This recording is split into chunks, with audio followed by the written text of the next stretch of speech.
رسالت مآب نے اس کے لیے کوئی تقریب نہیں منعقد کی تھی، اپنا ایک عمل، اپنا ایک فعل بیان فرمایا، تو اللہ تعالیٰ ہر ایک کو توفیق دے۔ کچھ روایتی پیش بس رک جائیں یہاں پہ رک جائیں انہوں نے کچھ روایتیں پیش کی، اجماع کا تو سوال ہی ختم ہو گیا۔ تو یہ دعویٰ کرنے سے پہلے ذہنی توازن اس کو چیک کروانا پڑے گا اپنا۔ استاذ آپ کا موقف میلاد کے اوپر تو ہمیں معلوم ہے، تو اس میں ایک روایت پیش کی جاتی ہے عام طور پہ کہ جب رسول اللہ صلی اللہ علیہ وسلم سے ان کے سوموار کے دن روزہ رکھنے کے معمول کے بارے میں پوچھا گیا کہ آپ یہ روزہ کیوں رکھتے ہیں، تو رسول اللہ صلی اللہ علیہ وسلم نے فرمایا کہ اس دن میں پیدا ہوا تھا اور اسی دن میرے اوپر پہلی وحی اتری تھی۔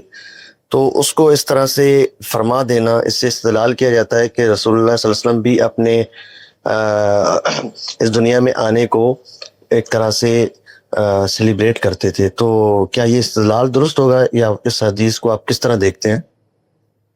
یعنی روزہ رکھنا سیلیبریٹ کرنا ہے، اللہ کا شکر ادا کرنا ہے، اللہ کی اطاعت کا اظہار کرنا ہے۔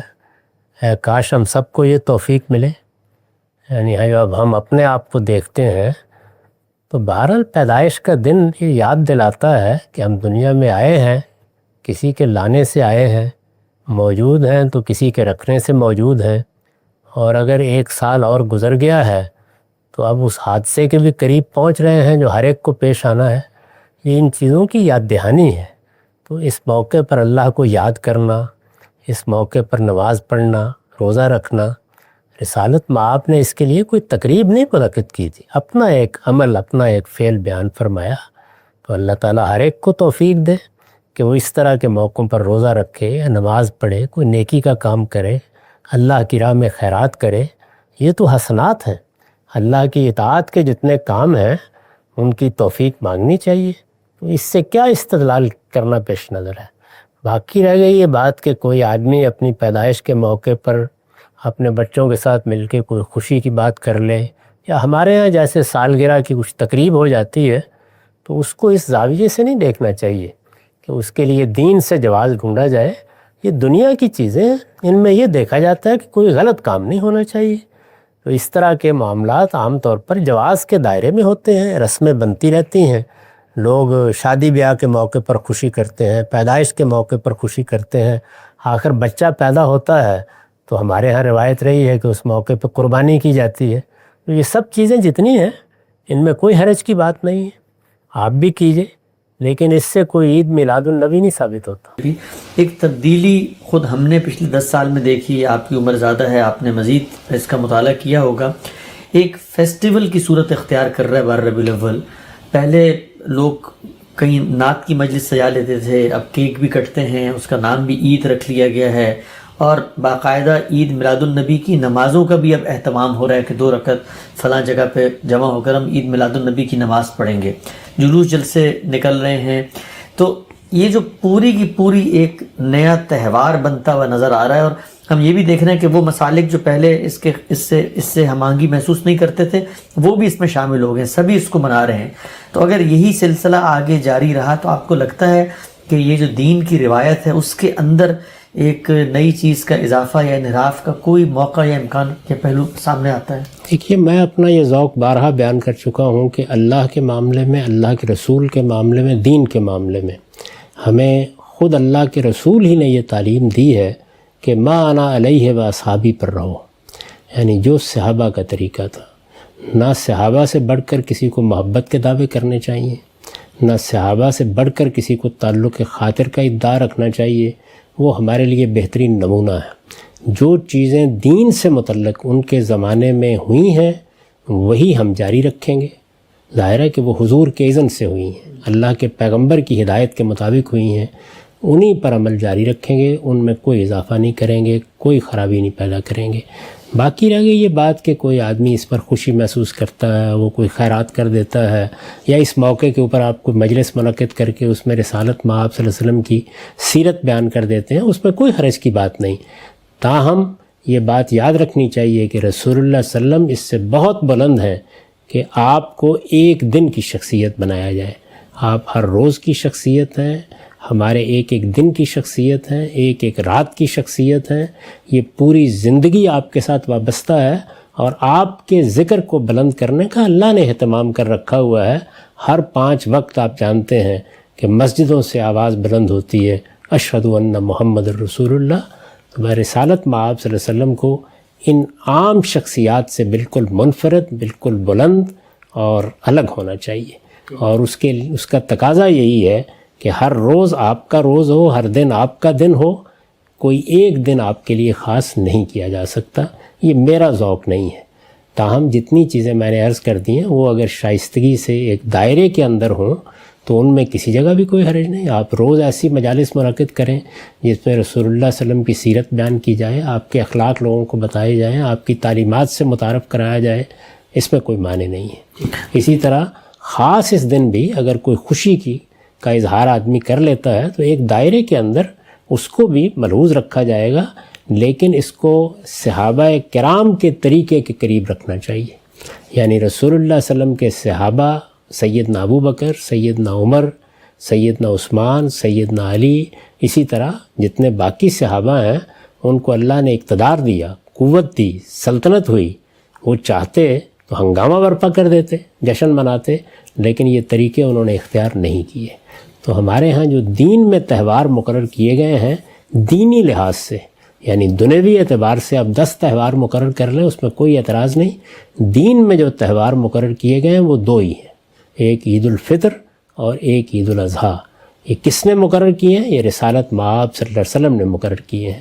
تو آپ کی پیروی میں تہوار تو یہی رہیں گے، باقی کسی کے جذبات کا اظہار، محبت کا اظہار، تعلق خاطر کا اظہار، سیرت کا بیان، لوگوں کی تعلیم، یہ سب چیزیں بالکل ٹھیک ہیں، ان میں کوئی اعتراض نہیں۔ اس سے آگے بڑھ کر کوئی ایسا کام نہیں کرنا چاہیے جو صحابہ کرام کے طریقے سے ہمیں ہٹا دے، کیونکہ اللہ کے رسول کی تعلیم یہی ہے کہ اپنے دین کو ٹھیک اس جگہ پر قائم رکھو، ما انا علیہ و صحابی، جس پر میں نے اور میرے صحابہ نے زندگی بسر کی ہے۔ اجرم صاحب، لیکن عید میلاد النبی کی کوئی نماز ادا کرتا ہے اور کہتا ہے کہ فلاں جگہ فلاں وقت میں ہم 2 رکعت نماز پڑھیں گے عید میلاد النبی کی، تو پھر دینی شرعی لحاظ سے اس کا کیا حکم؟ یہ بالکل بدعت ہوگی، اس کے قریب بھی نہیں جانا چاہیے، اور رسول اللہ نے فرمایا ہے کہ میرے دین میں جس نے بھی کوئی نئی بات ایجاد کی وہ سر تسر گمراہی ہے، اور کل ضلالت فی النار، اس کا انجام جہنم ہے۔ تو اس لیے ایسی چیزوں سے بچنا چاہیے۔ یہی چیز سورہ اعراف میں بیان کی ہے، جہاں 5 ان چیزوں کا ذکر کیا ہے جن کو اللہ نے حرام قرار دیا ہے، ان بنیادی چیزوں کا۔ تو اس میں یہ بتا دیا گیا ہے کہ ان تقولوا علی اللہ ما لا تعلمون، اللہ کی نسبت سے کوئی ایسی بات نہ کرو کہ جس کو تم نہیں جانتے۔ اگر کوئی نماز اس دن پڑھنا ہوتی تو اللہ کے رسول اس کو شروع کرتے، قائم کرتے۔ خود آپ کا کیا طریقہ تھا؟ اگر لوگ اس کو اختیار کریں تو کتنی پاکیزہ بات ہے کہ لوگوں نے پوچھا کہ آپ پیر کا روزہ رکھتے ہیں، تو فرمایا کہ ہاں اس دن میری پیدائش ہوئی تھی۔ تو اگر لوگوں نے اس یاد کو قائم رکھنا ہے تو ایسا کیوں نہ کریں کہ اس دن روزہ رکھیں، رسالت مآب صلی اللہ علیہ وسلم کی اتباع بھی ہوگی، پیروی بھی ہوگی۔ میں جو بنیادی بات عرض کر رہا ہوں وہ یہ ہے کہ اللہ کے رسول اور رسول اللہ صلی اللہ علیہ وسلم کے صحابہ، یعنی محمد الرسول اللہ والذین معہ، ان کے طریقے ہی پر قائم رہنے کا نام دین ہے۔ دین میں اس سے آگے کچھ نہیں ہو سکتا۔ آپ نے اپنے گرد و پیش میں دیکھا کہ لوگ میلاد کر رہے ہیں اور اس کو دین قرار دے رہے ہیں۔ جو شخص میلاد کو دین قرار دے رہا ہے، کبھی آپ کی اس سے ملاقات ہوئی؟ جی اس نے کیا استدلال پیش کیا میلاد کے دین ہونے کے حق میں؟ کیا کہا؟ جی انہوں نے کہا کچھ روایتی پیش، بس رک جائیں یہاں پہ رک جائیں۔ انہوں نے کچھ روایتیں پیش کی، اجماع کا تو سوال ہی ختم ہو گیا۔ کوئی ایک چیز جو آپ کے معاشرے میں رائج ہو، جس کے بارے میں آپ کو تردد ہے اور سامنے والا اجماع کا دعویٰ کر رہا ہے، اس کی مثال دیں۔ یہ میلاد کی آپ نے مثال دی، وہ میلاد والے خود کہہ رہے ہیں روایتوں پر مبنی ہے، آثار پہ مبنی ہے، تابعین کے اسوہ پہ مبنی ہے، فلاں چیز پہ مبنی ہے، نیکی کی چیز ہے، خیر کی چیز ہے۔ کہیں انہوں نے دعویٰ کیا کہ یہ اجماع سے ثابت ہے؟ لیکن حسن بھائی وہ تو اسی کو اجماع کہہ رہے ہیں۔ نہیں، ابھی میں نے آپ سے پوچھا کہ وہ اس کی بنا استدلال کیا بیان کر رہے ہیں۔ کوئی ایک چیز جس کی بنا استدلال، دوبارہ جائیں ان کے پاس اور ان سے پوچھیں، یہی سوال متعین طور پہ پوچھیں، کیا آپ میلاد کو رسالت مآب صلی اللہ علیہ وسلم سے اس طرح سے مانتے ہیں جس طریقے سے پوری امت قرآن مجید کو مانتی ہے. اجماع اور تواتر، علم کے ذریعے میلاد کا تصور امت میں منتقل ہوا، عمل کے ذریعے پوری امت نے میلاد منایا. تو یہ دعویٰ کرنے سے پہلے ذہنی توازن اس کو چیک کروانا پڑے گا اپنا، اس لیے کہ اگر وہ یہ دعویٰ کرے گا تو امت تو آج بھی اس جگہ پہ نہیں کھڑی ہوئی، چاہے جائے کہ ماضی کے بارے میں دعویٰ کریں. اگر حقیقت میں چلنا ہے آپ صرف موجود میں دین لیتے ہیں نا، آج ثابت کر دیں، اجماع پیچھے جانے کی ضرورت ہی نہیں ہے. کوئی ایک چیز ایسی نہیں ہے جس کے بارے میں کوئی شخص دعویٰ کر سکے کہ یہ اس کو اجماع حاصل ہے. کہیں وہ روایت پر مبنی ہوگا. دیکھیں سب سے نمایاں مثال آپ نے کیا پیش کی، یعنی جاننا چاہ رہے ہیں سنت کی قطعیت کے بارے میں، اجماع اور تواتر کے بارے میں. مثال کے پیش کی میلاد کی. تو ذرا میلاد جو مناتے ہیں ان کے پاس جائیں، ان سے پوچھیں آپ میلاد کو نماز کی طرف منتقل ہوا وہ سمجھتے ہیں؟ وہ میلاد کے بارے میں امت کیا کہتی ہے اس کو چھوڑ دیں، 7 والی مسجد میں جا کے مولوی صاحب سے پوچھ لیں، دیوبندی مولوی سے کسی، کہ یہ کہہ رہا ہے یہ میلاد جو ہے یہ روایتوں کے ساتھ، اور روایتوں کی بنیاد پہ قبول نہیں کرے گا، چاہے جائے کہ اجماع اور تواتر کی بنیاد پہ.